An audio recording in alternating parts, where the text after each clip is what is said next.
Okay, we are recording, and this will sometime tomorrow. This will be on the synagogue's YouTube channel along with all the other classes.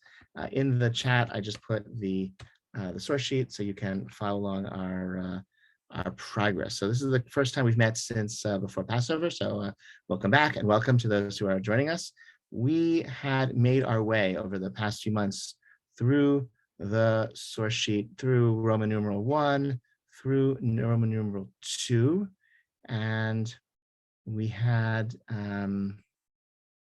made our way in Roman numeral 2, letter B, up to up to number 5, about cooking on Shabbat and preparing warm foods on Shabbat. Okay, so it's a pretty it's an involved topic. So if we can cover that today, we'll consider it good, because this is in yeshiva. When I was training to become a rabbi, we spent basically, I don't know, the better part of a semester was on just this topic of the prohibition of cooking on the Sabbath and how to avoid that prohibition and serve warm food. So we're going to get a very, basic overview, but I think it's important, right? I mean, it's important because eating meals together on festive days, on holidays, on Shabbat is a very important way that we come together as a community, a way that we celebrate the holiday, that we make it festive and enjoyable, but we do so while accommodating the laws of Shabbat. If I said this before, there were other ancient Jewish sects and groups in the second period of the Second Temple, in the time of the earliest rabbis and the Pharisees and all those groups, and many of them had very, very severe, austere forms of Sabbath observance. They sat in the dark. They ate only cold food. Torah says, don't burn a fire in your homes on the Sabbath day. Our ancestors, our intellectual ancestors, said, no, that just means you can't ignite a fire, but you can have fires lit in your homes, and you should. We light candles before the Sabbath starts, to show that, and we do serve and eat warm food. We just make sure that we accommodate the various laws of Shabbat. So let's do some overview. So the Torah, one of the 39 prohibited forms of labor on Shabbat is cooking. I think it makes a certain amount of sense, right? Cooking is a really important way that we use our human ingenuity and skill and wisdom to transform and change the world and to shape it in our own image, as it were. And so we refrain from cooking on Shabbat. The definition of cooking, I'm going to say, is the chemical transformation of food by heat. Okay, let's go sort of emphasize, go through those elements. Chemical transformation of food as opposed to a physical transformation of the food. Okay, so melting ice, not cooking, right? Chopping something really small, like chopping, not cooking. Okay, smushing something is not cooking. Those are physical transformations. Cooking is the food itself is transformed in its chemical structure. I don't know, what. I'm not a chemist. Maybe, I don't know. So you just showed us your screen indicates that you're a medical professional. So you want to tell, I don't know, proteins denature or something when things are cooked. Does that sound accurate? Yeah. Okay. More or less. Okay. Okay. So that is that's what cooking is. Okay. So but through heat as opposed to through some other method, using heat to chemically transform food in a way that makes it better. Okay. Like it's more edible. It's more good to eat after the cooking is done. And okay, that's cooking. So we can't do that on Shabbat. Okay. That means, right. Can't put chicken in the oven to cook. You can't put pasta in a pot of boiling water. You can't put put your ingredients to make a soup right on the pot or make pasta. Okay, anything that is using heat to transform food, to cook pasta, to bake bread, to roast a chicken, all of those things are forbidden. And the truth is, these are actually distinct. If you're any of your cooks, you know that boiling, roasting, basting, frying, these are all distinct culinary events using different technologies and different forms of heat, different ways heat's applied. They're all forbidden on Shabbat. Any of these for boiling, roasting, basting, steaming, frying are all forbidden on Shabbat. We understand minatar from the Torah. The Torah prohibition against violating Shabbat includes all of these things. And so we don't do that on Shabbat. So far, so good. Here's an important exception. An exception is ein bishul achar bishul, which means that things can't cook more than once.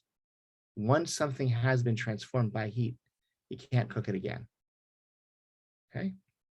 Which means If you take a loaf of bread and you warm it on top of your oven, you're not like, that's not cooking it. Okay. You take a piece of cold chicken, a schnitzel, a chicken cutlet, or a piece of potato souffle, a kugel, and you put it on someplace warm and it gets hot, that's not cooking, it's already cooked. Okay.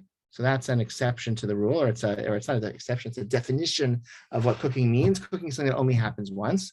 And now there's an exception to that limitation of the rule, which is that's only true for solid foods, not for liquid foods. Liquid foods can cook more than once, because with liquids, what's the transformation? The transformation really isn't a chemical transformation.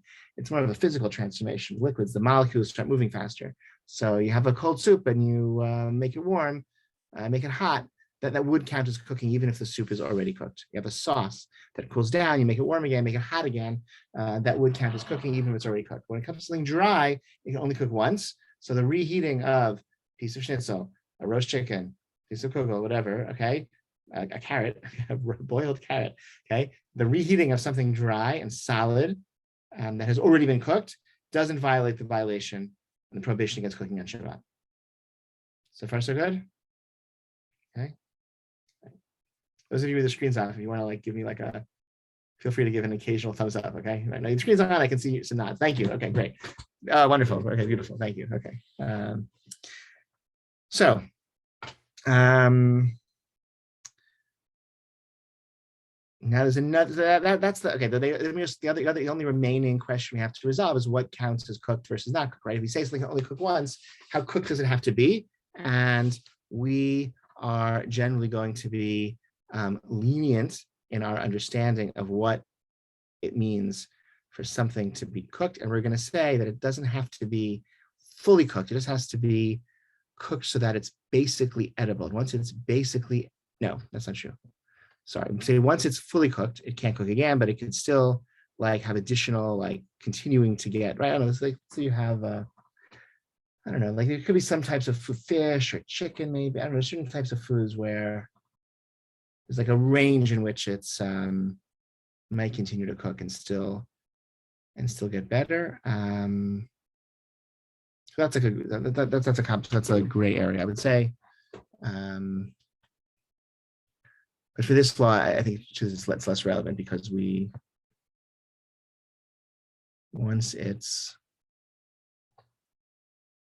I'm going to bracket that right now because I want to make sure I don't want to say anything that's inaccurate, and I should review before saying. Okay, but generally we can reheat things that are fully cooked. Okay, that's the biblical prohibition, and the way that, and we saw the biblical prohibition, we saw the exception to that biblical prohibition to heat things. The rabbis were further worried that in our eagerness to have warm food and cooked food on Shabbat, we might violate related prohibitions of stoking a fire, right? If you remember, if you can imagine an ancient old-fashioned stove, either maybe some sort of earthenware dome with a fire burning on the inside, and things would be cooked inside that dome, either like bread dough would be stuck on the walls of the oven on the inside, or things would be placed in pots around the fire, all inside this conical dome earthenware oven that would get very, very hot. And the fire in the middle was the source of the heat. And so there was a concern that people would stoke the fire, right? To like make the fire burn fast higher, which is another one of the violations of Shabbat. So the rabbis instituted a series of restrictions on even, around this prohibition against cooking on Shabbat, that even things that wouldn't violate the biblical, prohibition of cooking are still prohibited on Shabbat. And these are they.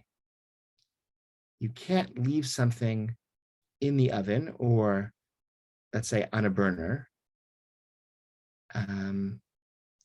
that is uncooked when Shabbat begins, even if you set it all up before Shabbat begins, lest you stoke the coals, stoke the embers, make the fire bigger in order to make sure that your dish is finished in time. Okay, so that would mean you can't have a raw chicken in the oven at Shabbat. Normally, right, you could have, like, you're allowed to have a fire burning on Shabbat to give yourself light. We light candles before Shabbat starts. You're allowed to, you have like your you have to rest on Shabbat, but your light bulb doesn't have to rest. You can leave your light on Shabbat. So you have your furnace burning to make your home warm on Shabbat. Like your tools and equipment is allowed with some exceptions, but generally your tools and equipment are allowed to do work for you on Shabbat. So why can't I put something raw in the oven and walk away? And then it'll be cooked. It'll cook over the course of Shabbat, and I'll take it out 2 hours later and eat a dinner. So the rabbis were concerned that you might stoke the coals because you're impatient. Your guests are arriving, and it's dinner time, and the chicken is still raw. So I'm gonna I'll turn up the temperature in my oven, or an old-fashioned oven. I'll stoke the coals, put some more fuel in the fire to make it burn brighter and hotter, and cook my dinner faster. So the rabbi said you can't leave something on the fire, which means in an oven or on a stovetop that is raw or is uncooked when Shabbat begins, lest you turn up the heat or stoke the fire. There's some exceptions to this rule as well. An exception to this restriction. One exception to this restriction is if the food is basically edible. It doesn't have to be fully cooked, it has to be basically edible. The definition of Talmud is Nachab Dersai, which means what a highwayman, like robber, a bandit would eat if he's on the run. He would steal a chicken and hide out in a field and cook it really, really quickly, but he wants to put up the fire quickly so no one can see where he is. So how cooked would that chicken have to be? Okay, basically edible, maybe half cooked, 2/3 cooked, whatever, basically edible.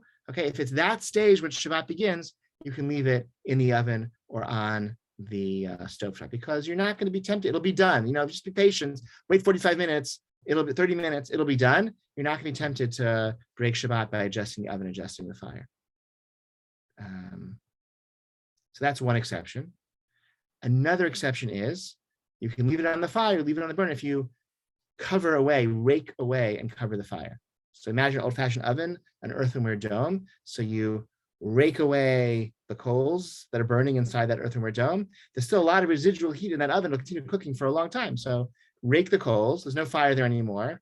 And then the food will continue cooking. What's the modern application of that? In a modern oven, maybe it means you tape over, cover the knobs of your oven. Or you put a metal sheet over your piece of metal over your stove burners, so that there's like a reminder, there's like a barrier between you and the fire, and you're not going to be tempted to adjust the fire. So you can have uncooked food in the oven or on your stove, so long as either maybe the burners are covered or there's a piece of metal that is covering the knobs are covered, or there's a piece of metal that covers the burners. You can actually buy a blech, a piece of metal that has a bend, so it covers the top of the oven and it goes down and covers the knobs. And in that way, you can have food that is uncooked, continue and finish its cooking process when Shabbat starts. And that's fine. But again, if it's mostly cooked, if it's basically edible, you can finish it off on Shabbat. So that's more like what we do. I think that's roasted chicken. Like we want to make sure by the time Shabbat starts, the chicken is mostly done. Then we might leave it in the oven another 10, 20 minutes, before we take it out. And we're not going to be tempted to turn up the temperature because we know by the time it's dinner time, it's going to be fine because it's basically done when Shabbat begins. There's another exception to this rule, and that is something is entirely raw when Shabbat begins. It's clearly food for the next day. So you have a cholent, you have a big crock pot, and you have big chunks of raw meat in that crock pot as Shabbat begins. So you put it on high, you put it on low, it's not going to be done until tomorrow. So there's no risk that you're going to adjust anything. Even so, we tape up the knob of the crock pot because it's not edible when Shabbat begins. And that reminds us, symbolic, don't adjust the temperature. This is food for tomorrow. So this rabbinic decree is called shehiyah, which means something left in the oven or left on the stove when Shabbat begins. You can't leave something on the stove or in the oven when Shabbat begins unless it's already basically cooked, or unless you cover the fire, cover the knobs, rake out the coals, or unless it's entirely raw when Shabbat begins and clearly it's lunch for tomorrow and you're not going to be tempted to adjust the coals. Okay, that's a very important rabbinic restriction. There's another rabbinic restriction, and this is called chazara. Chazara means returning something to the heat that has been allowed to cool off. Okay, this means you take something off your stovetop or take something out of the oven and you, let's go off the stovetop, off the source of heat, and you serve people some rice. You put it down. You can't put it back onto the heat afterwards, unless you have, does coffee fall under this category? Does coffee fall under this category? So coffee, that's a great question. Let's,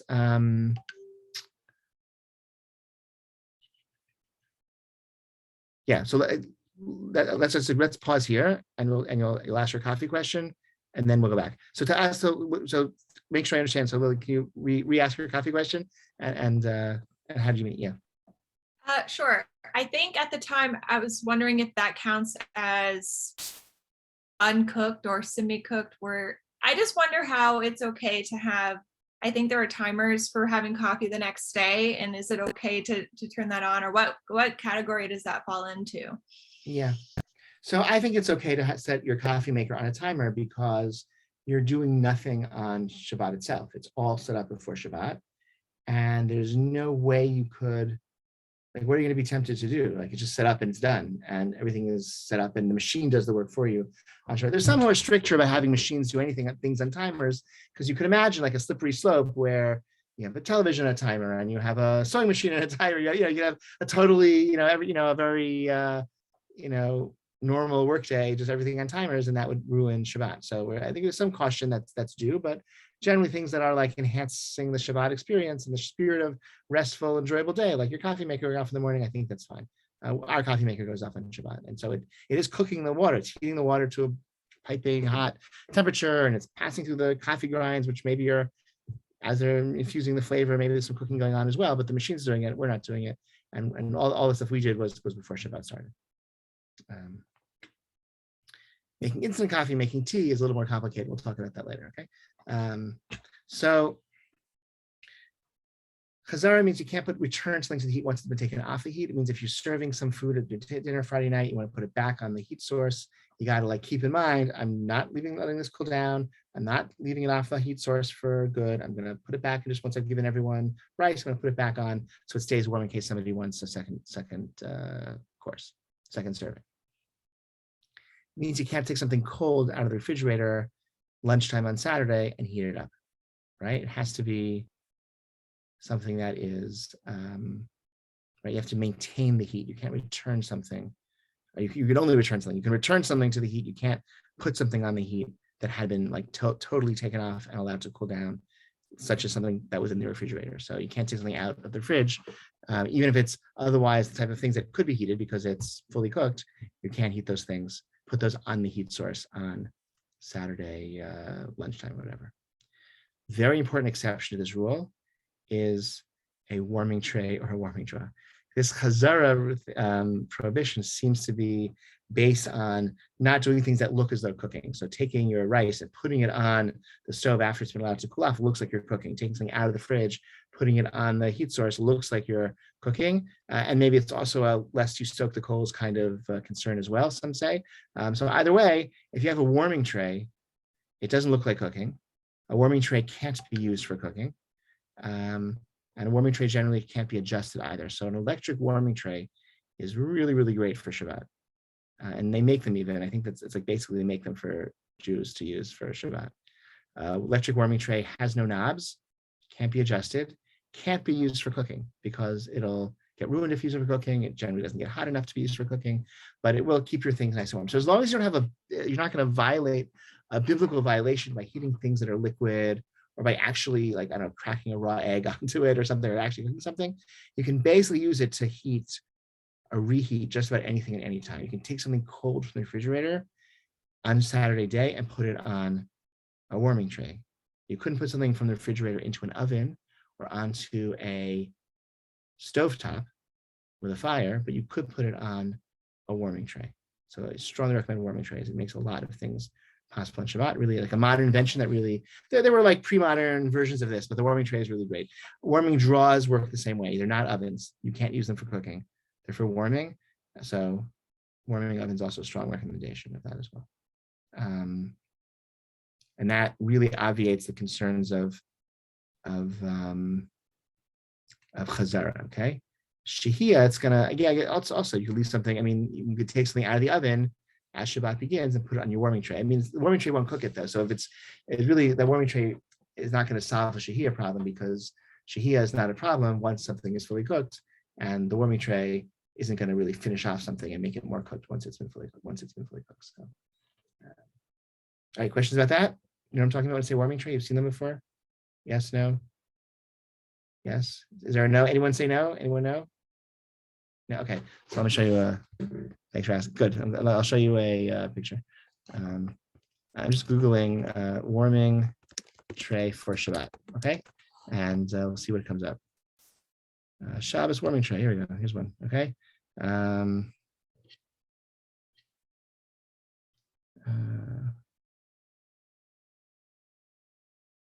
Let's see. Some of these are really expensive here.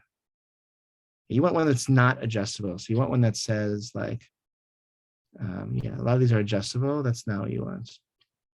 Let's go back, hold on.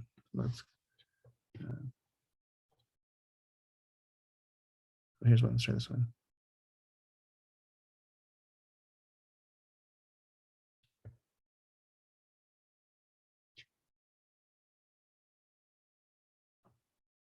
Here, I'll show you the link just so you have a sense. You want to find one that is that's not adjustable, okay? Right? Because the point is, why did my link didn't work?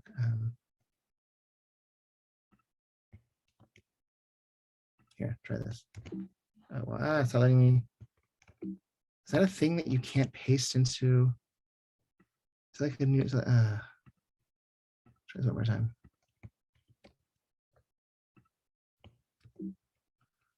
I think that might. Hold on. I'm really sorry. This is really annoying.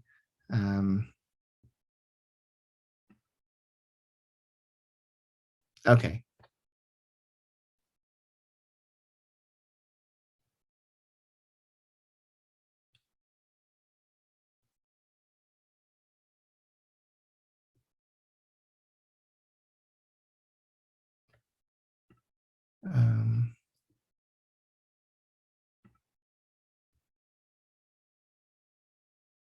Try that.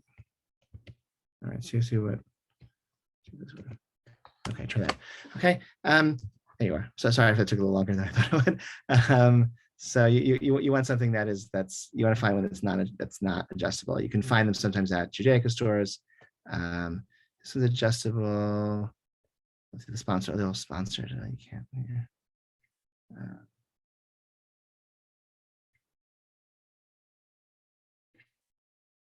All right. Before you buy one, let me know. We can help you. Okay.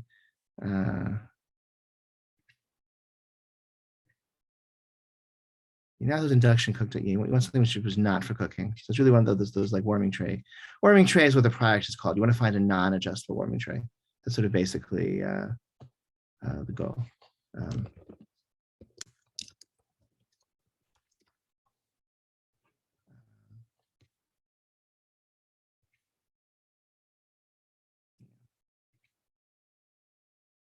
I mean, people who aren't Jewish generally use them because it's just, if you have like a big meal, you can sort of like have all your dishes out on the warming tray and then serve them, as the courses are needed. Yes, the heating, and just to be clear, someone sent me a question, that the warming tray should always sit on before Shabbat. You can get a timer. You should get an appliance grade timer, which is grounded. And so you won't short out your electricity. And that makes it much safer because you don't have like this really hot thing in your kitchen for 25 hours. So you can have it, the warming tray can go on for a few hours at lunchtime and a few hours at dinner, and it goes off at night, and then it goes on again a few hours at lunchtime, and you can heat up all the things you're going to serve for Shabbat lunch. So that's really a strong recommendation. One of those with a timer. Maybe go to some of the Judaica stores here will sell them, and then you can be sure that you're buying one that was made with a Jewish market in mind, which means it's not going to be adjustable and it's not going to be something that could be used for cooking, which makes it better for Shabbat. Okay, even with that caveat, we still have, so then you could cook your you could cook heat your dry foods on Shabbat.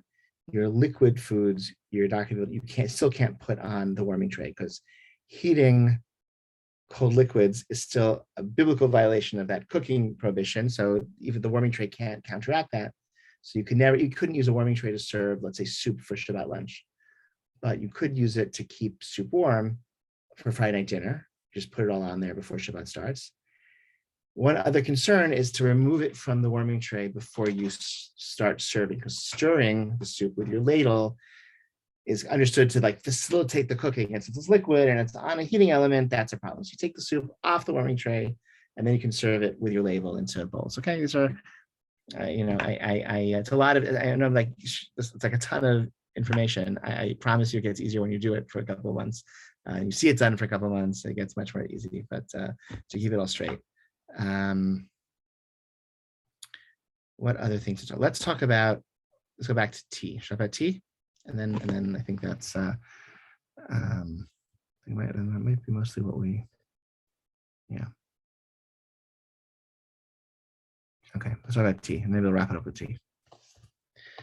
So one other consideration that we have, so let's talk about making tea. How do you normally make tea? You pour your hot water into a tea bag. So you can't heat hot water, right? You can't put cold water in a kettle and put it on the stove on Shabbat, even if the fire's already lit, because boiling the water is cooking the water.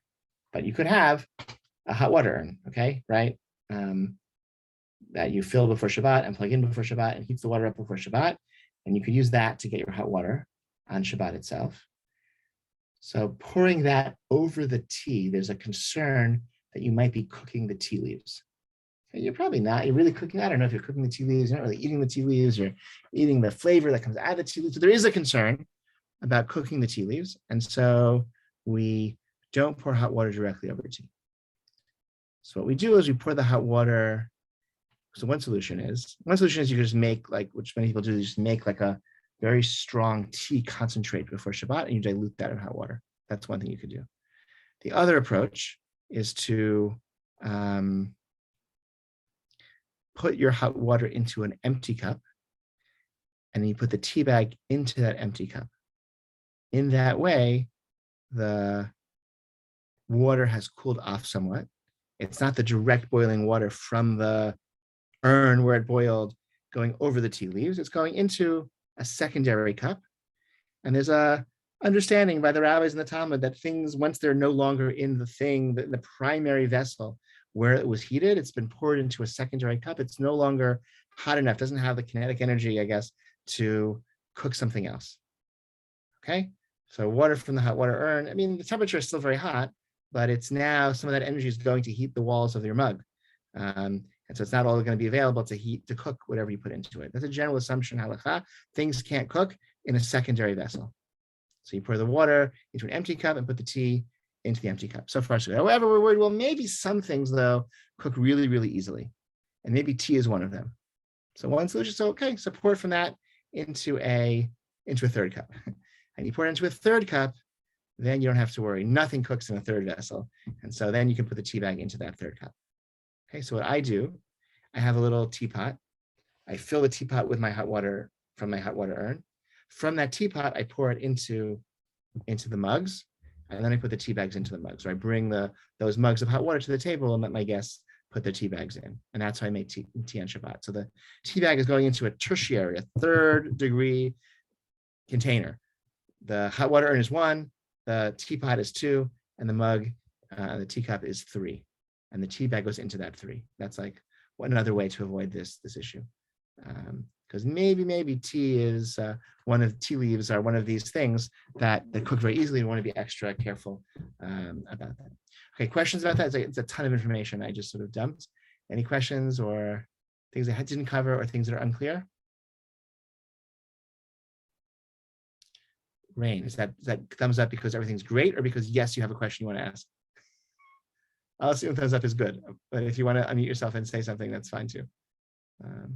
Okay, let's pause here. I'll just say there are books that go over this. Okay, and if you, as as you're trying to incorporate this into your life, recommendation of like watching other people do it, Jewish friends, okay, just trying it, and paying attention to what your questions are, and then circling back to me. I tried to do it, but I couldn't remember, or I was confused about this other detail. So like, that's great.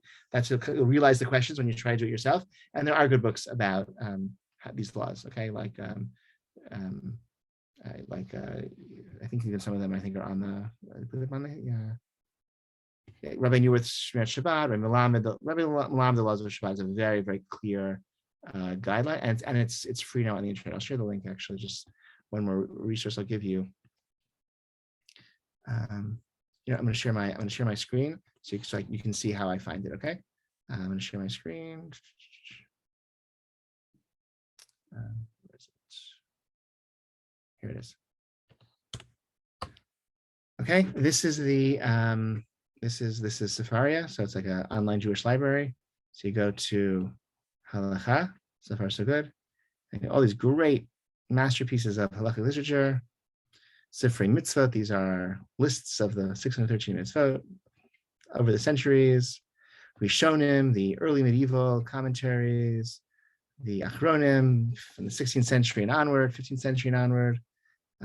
Modern, okay, Pinei Halacha. Okay, here we go. Pinei Halacha, and we go to Shabbat. Okay, and chapter 1, chapter 2. Who knows what chapter 1, chapter 2 is? That means nothing to me. Topic. Okay, look at that. All these things about Shabbat, preparing for Shabbat, Shabbat times, lighting Shabbat candles, beautiful laws of Kiddush, Shabbat meals, Havdalah on Saturday night, beautiful principles of Melachot, all the things we can't do on Shabbat, basic and Bishul, cooking. Here we are, chapter 10. Chapter 10 is basically what we did today. Okay, so review chapter 10 and you are set, and it is, it's in English, okay, and there it is, okay. And it's okay, so free on the internet for all time. So this is a great, read this chapter. It'd be a wonderful review of what we talked about today. And if there's a discrepancy, let me know and we'll figure it out. And if anything's unclear from what you read, okay, seems different, seems the same, whatever, please let me know. Okay, any last questions before we pause for the night? Okay, let's just think about when our next class is going to be. I think we can next, let's see what's going on. This schedule gets a little bit tricky this time of year. Monday, May 2nd, I think is a board. Monday, May 2nd, Monday, May 9th, I think are synagogue board meetings. Monday, the 16th should be good. But pay attention to the shul website just to confirm. But, let's try 8:45. I didn't push it back a little bit later because Mincha time's a little later, but I think 8:45.